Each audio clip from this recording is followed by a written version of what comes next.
नमस्कार दोस्तों, मैं हूं ममता तिवारी और आप सभी का स्वागत करती हूं मेरे चैनल ममताज वे में।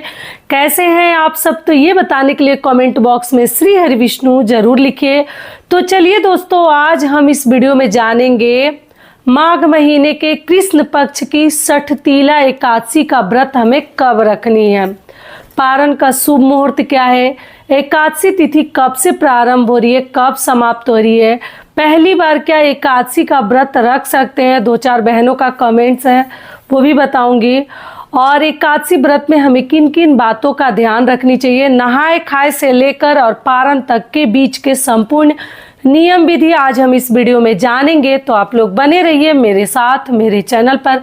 अगर आपको मेरा वीडियो पसंद आता है तो प्लीज़ आप मेरे चैनल को सब्सक्राइब कर दीजिएगा, बेल आइकन को प्रेस कर दीजिएगा, जिससे कि मेरे वीडियो के नए नोटिफिकेशन आप सभी के पास सबसे पहले पहुंचे। तो चलिए शुरू करते हैं और सभी महत्वपूर्ण बातें षठतीला एकादशी से संबंधित जान लेते हैं। तो सबसे पहले दोस्तों आपको बता दूं, माघ महीने की ये कृष्ण पक्ष की एकादशी, अभी तो पुत्रदा एकादशी पड़ी थी जो कि लोग किए ही थे, शुक्ल पक्ष की एकादशी, और ये माघ महीने में पड़ने वाली कृष्ण पक्ष की एकादशी है।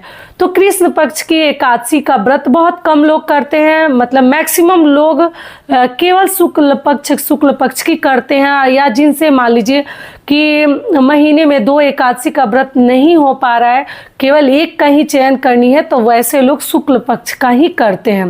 लेकिन मान लीजिए जिनको दोनों एकादशी का व्रत करने का शौक मतलब श्रद्धा है भगवान के प्रति, या मान लीजिए उतनी क्षमता है आप कर पा रहे हैं, या जो बूढ़े बुजुर्ग लोग हैं अपने अगले जन्म के लिए सोचकर करते हैं, क्योंकि एकादशी का व्रत केवल खुद के लिए होता है, किसी घर परिवार के लिए धन संपत्ति के लिए नहीं होता, अपने जीवन के लिए होता है। एकादशी ही एक ऐसा व्रत है जो कि मैं हमेशा आप लोगों को बताती हूँ।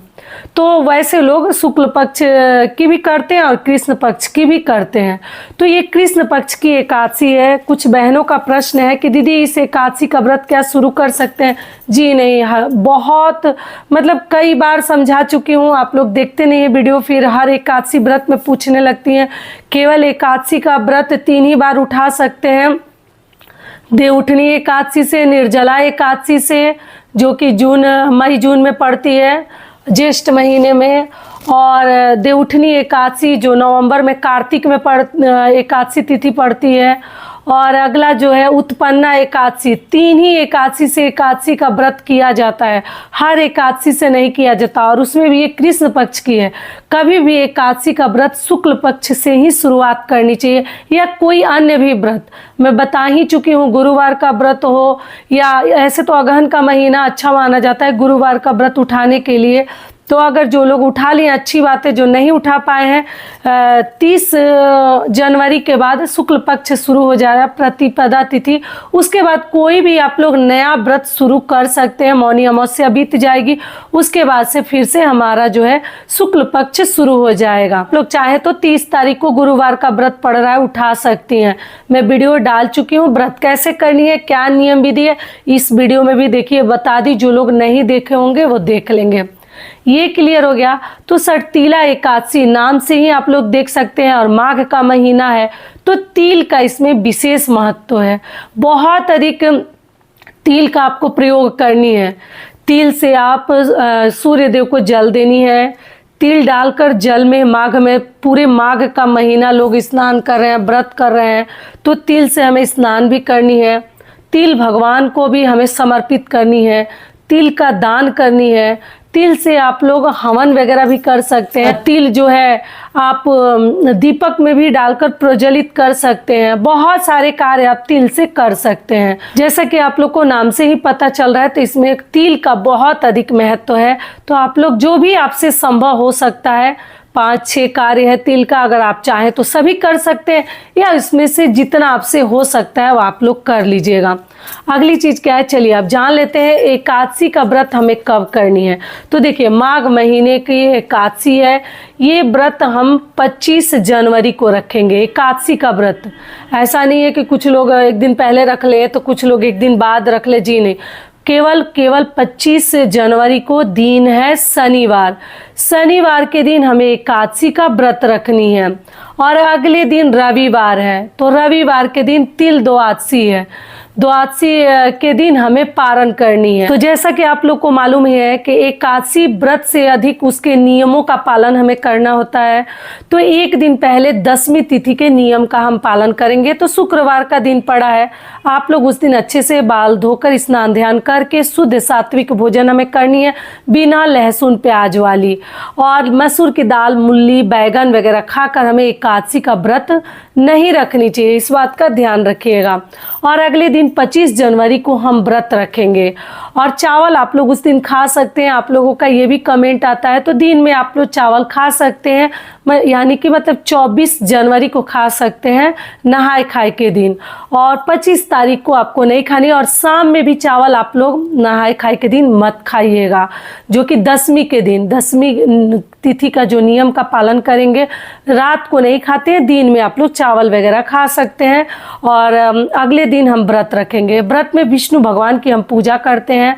पूजा आप जितना सुबह कर ले उतना ही आपके लिए सही होता है। आप लोग देख लीजिएगा, क्योंकि ब्रह्म मुहूर्त अपने में ही सर्वश्रेष्ठ मुहूर्त होता है। तो आप लोग जैसा चाहें आप लोग पूजा कर सकते हैं। मान लीजिए थोड़ा बहुत देर भी हो जाती है तो ज़्यादा चिंता नहीं करनी है, घबरानी नहीं है, ठीक है। 1-2 घंटा लेट भी हो जाती है, क्योंकि अभी ठंडी का मौसम है। तो आप लोग देख लीजिएगा, उसके अनुसार पूजा पाठ विष्णु भगवान की हमें करनी है। पीला वस्त्र वगैरह धारण कर सकते हैं। शनिवार का दिन है, आप लोग पीपल वृक्ष की भी पूजा कर सकते हैं। साथ में सभी देवी देवताओं की पूजा करके हमें जैसे तिल का आप लोग भोग लगा सकते हैं। और तिल तो देखिए फलाहार ही माना जाता है। व्रत में आप लोग पूछिएगा खाएं या ना खाएं, तो ऐसे तो हम कभी खाए नहीं हैं, लेकिन आप लोग पारण में जैसे तिल सबसे पहले मुख में डाल लीजिएगा भगवान के प्रसाद के रूप में। ऐसे तिल फलाहारी होता है, लेकिन किसी व्रत में किसी को खाते मैं देखी नहीं हूँ, आप देख लीजिएगा। अगर आपके यहाँ तिल खाया जाता है तो आप लोग खा भी सकते हैं। तो ये हो गया। और किसी भी देवी देवता को आपको अन्न का, अनाज का भोग नहीं लगानी है, जो कि हर एकादशी व्रत में मैं आपको समझाती हूँ। तो इस व्रत से आपको एकादशी का व्रत उठानी भी नहीं है और किसी देवी देवता को अन्न का भोग नहीं लगानी है। और एक दिन पहले ही तुलसी पत्र तोड़ कर रख ले, क्योंकि एकादशी और पूर्णिमा के दिन या अमावस्या के दिन तुलसी जी को हम नहीं तोड़ते हैं। बाकी आप लोग देख लीजिएगा, ठीक है। तो तुलसी जी की पूजा दूर से आप लोग कर सकते हैं, जल वगैरह नहीं चढ़ानी चाहिए।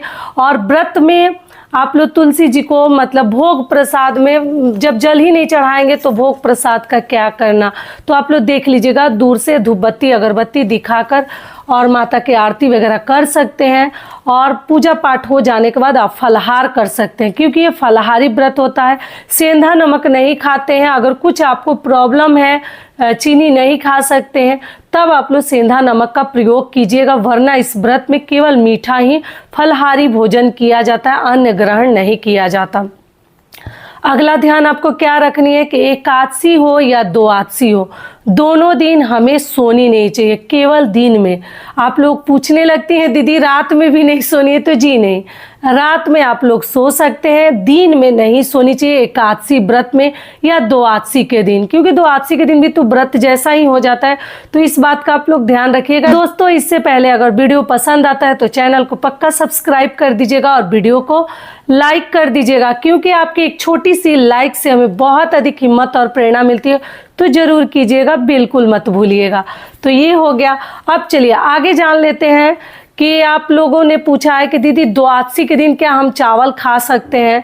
तो देखिए आपको बता दूं, देखिए सभी लोग नहीं खाते हैं एकादशी व्रत में। जैसे हमारे घर में तो हम लोग चावल द्वादशी के दिन नहीं खाते हैं, रोटी का ही सेवन करते हैं। अगर आपके यहाँ बड़े बुजुर्ग कह रहे हैं कि चावल खाया जाता है तो आप लोग खाइएगा, वरना द्वादशी के दिन हम लोग तो चावल नहीं खाते हैं। हम उस दिन रोटी खाते हैं, दाल खाते हैं, सब्जी खाते हैं, बिना लहसुन प्याज वाली सब्जी खाते हैं, घी का बना हुआ भोजन करते हैं। अगर मान लीजिए आपके पास घी नहीं है तो आप मूंगफली के तेल में, सूर्यमुखी के तेल में आप लोग भोजन बनाकर ग्रहण कर सकती हैं। उस दिन भी मसूर की दाल वगैरह नहीं खाते हैं। और कुछ ना कुछ हमें दान जरूर करनी चाहिए। व्रत के दिन भी आप दान कर सकते हैं, अन्न का दान नहीं किया जाता, केवल यही ध्यान रखनी है। और द्वादशी के दिन अनाज का दान किया जाता है, आटा, सिंदूर, हल्दी, आलू, जो चाहे आप लोग दान कर सकते हैं। विष्णु भगवान को अपना जो भी भोजन वगैरह बनाए हैं, आप अगर शुद्धता को ध्यान में रखकर, तो फलाहार है वो तो बनाए ही होंगे, तो आप लोग भगवान को भोग भी लगा सकते हैं।